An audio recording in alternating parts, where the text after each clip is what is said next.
1 Reis, capítulo 17, e o versículo de número 12. Esse capítulo fala sobre o início do ministério do profeta Elias. Eu vou ler, os irmãos acompanhem aí o texto. Porém, ela disse: Vive o Senhor teu Deus, que nem um bolo tenho, senão somente um punhado de farinha numa panela e um pouco de azeite numa botija. E vês aqui, apanhei 2 cavacos e vou prepará-lo para mim e para o meu filho, para que comamos e morramos. Amém. Os irmãos podem sentar.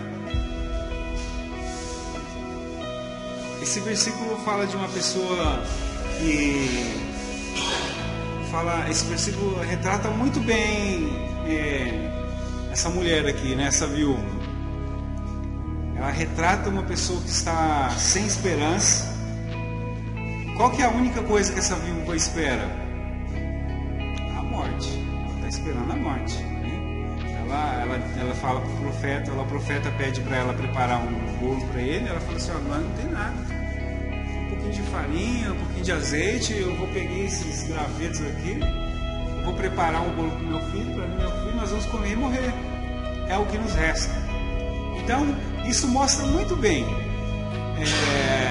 o sentimento daquela mulher, um sentimento de tristeza e realmente de que não havia mais esperança para ela e para a casa dela, né? Como nós estamos falando sobre o milagre que chega na nossa casa, né? Essa mulher aqui, ela não esperava mais nenhum milagre na casa dela. O que ela esperava era a morte mesmo. Ela estava decidida: hoje eu vou morrer. Igual Agar, o mesmo sentimento de Agar.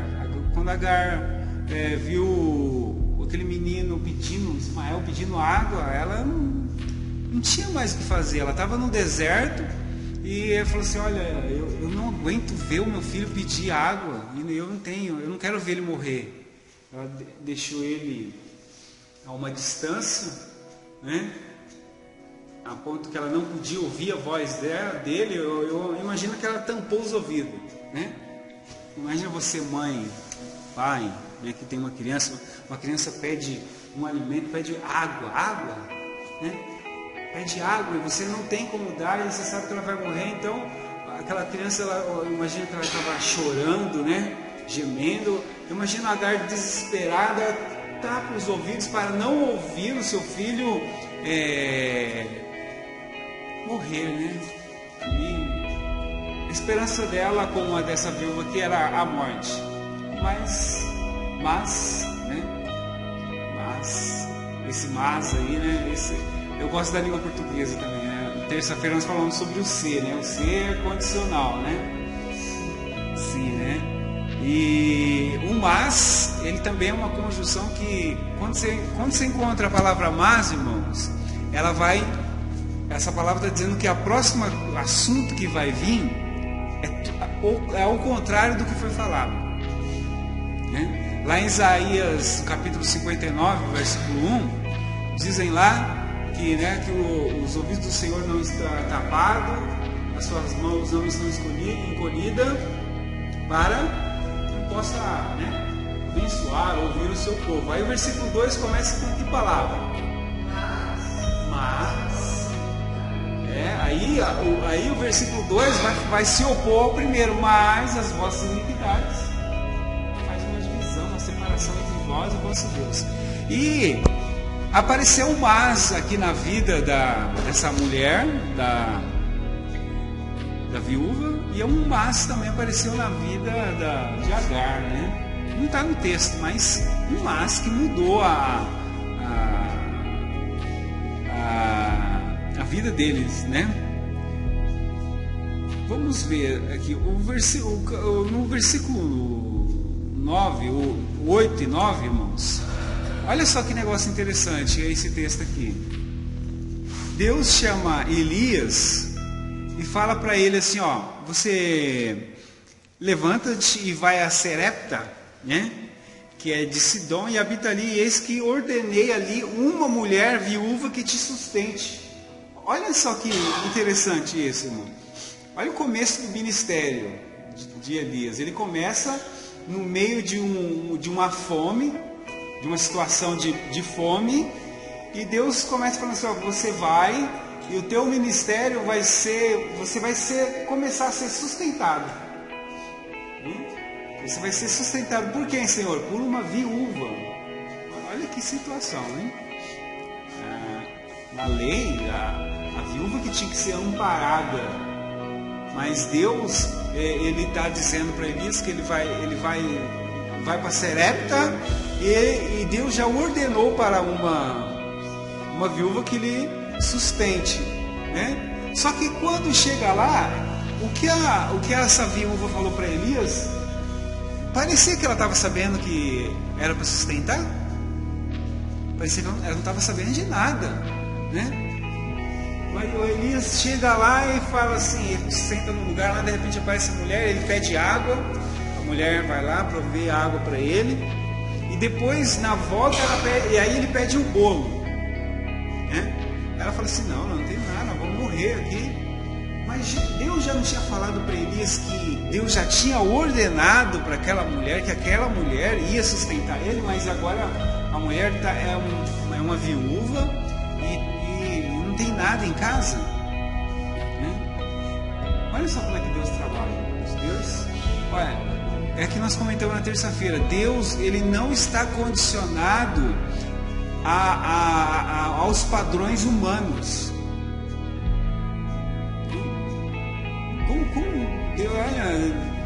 Deus chama Elias para uma grande obra e ele começa dessa forma. Senhor, mas o que é isso?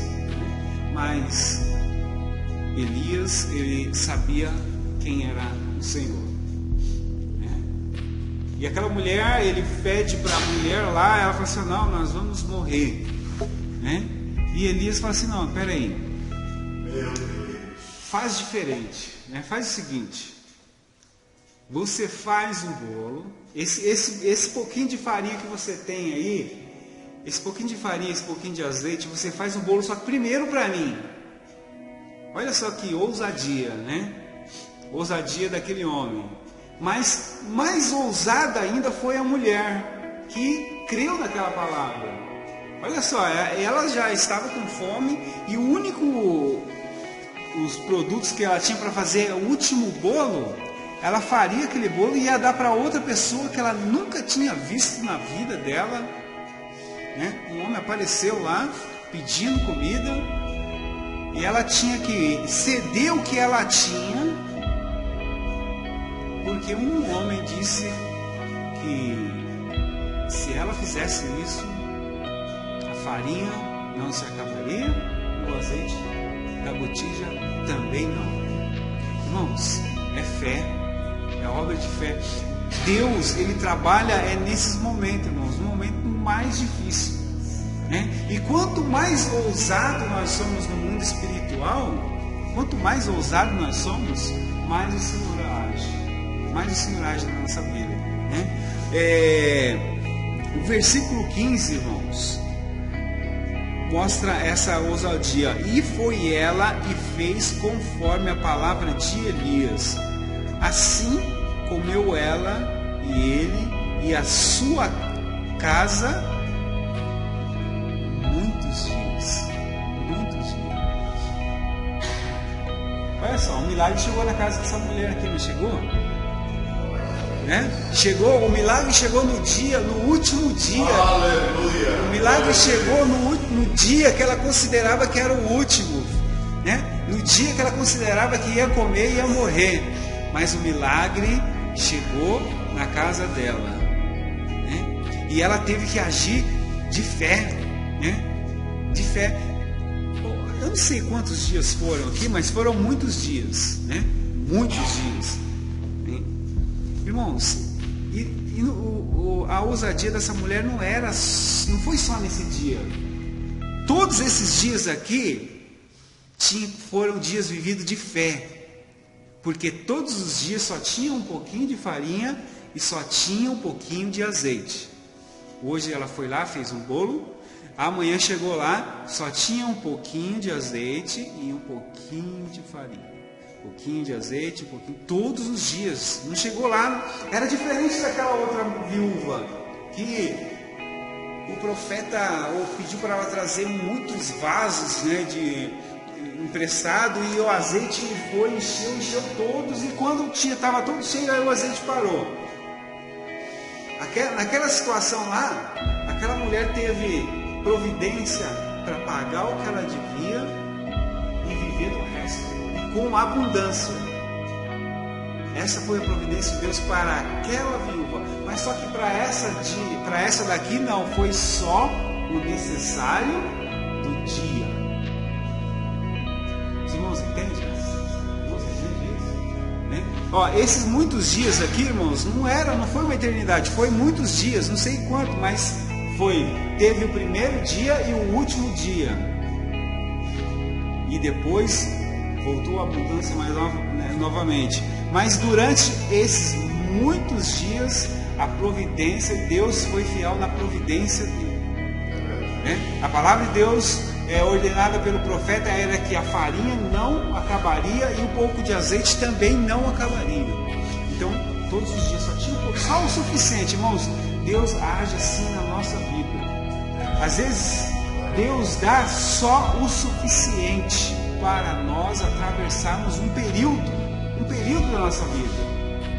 Só que em outros momentos Deus dá abundância para que nós vivemos o resto da nossa vida. Deus, ele trabalha assim. A diferença, irmãos, o diferencial é nós termos fé. Quanto mais fé nós temos, Deus, ele trabalha na nossa vida, né? Deus, o que ele falou, ele garante. Se ele falou que a farinha não ia acabar e o azeite também não, então não acaba, né? Imagina, irmão, todos os dias a mulher ia lá, colocava a mão naquele, né, dentro do pote de farinha, lá tirava aquele pouquinho, pegava o azeite, colocava, né? Se fosse uma pessoa preocupada, uma mulher preocupada, eu falo assim, mas e amanhã? Como que será amanhã?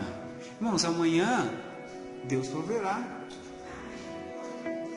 E depois de amanhã, Deus proverá. E às vezes, irmãos, nós vivemos preocupados, né? Essa palavra preocupados, ela é duas palavras junto, pré-ocupado.